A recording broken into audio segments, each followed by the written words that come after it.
Hi guys, welcome back to the channel. Today we're talking about all things Ferrari, Hamilton and the current F1 drama.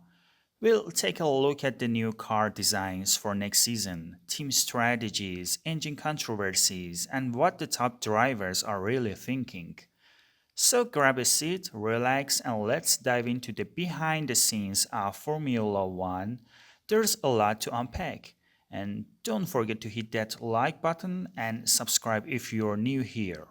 So, looking at Ferrari's possible design for next year, this is kind of a throwback to the F202 style.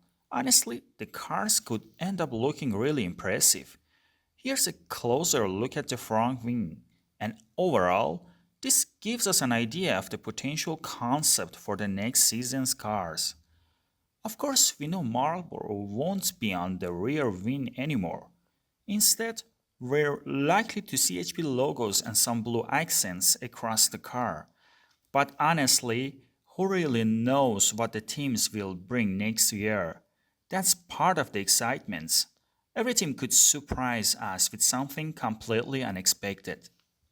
Looking ahead to next season, Ferrari really needs a breakthrough year. Charles Leclerc has been very clear. For him and the team, it's basically now or never.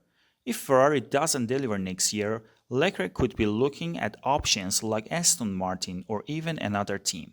And honestly, it makes sense. He can't afford to waste more of his prime racing years at a team that isn't giving him the tools to compete.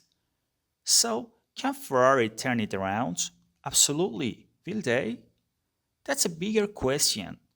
A lot depends on factors like the engine, aerodynamics, team operations, and more. Last season, Ferrari had a rough start, mainly because of the double disqualification in China. Without that, things wouldn't have looked too bad.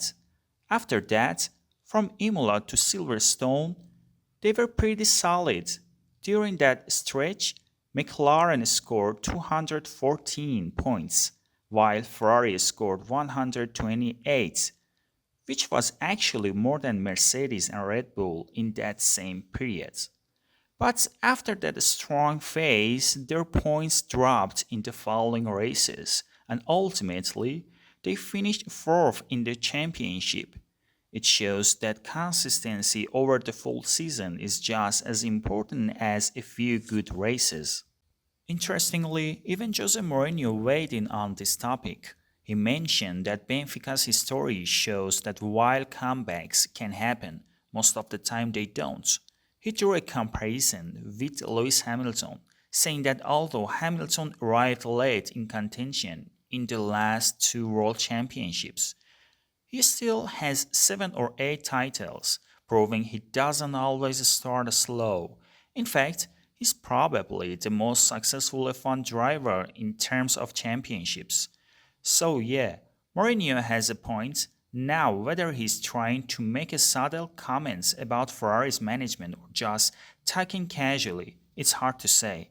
Knowing that he's recently been a guest with Ferrari, he probably doesn't want to be too critical, but still, it's an interesting perspective on how timing, strategy, and leadership play a huge role in success, not just raw talent behind the wheel.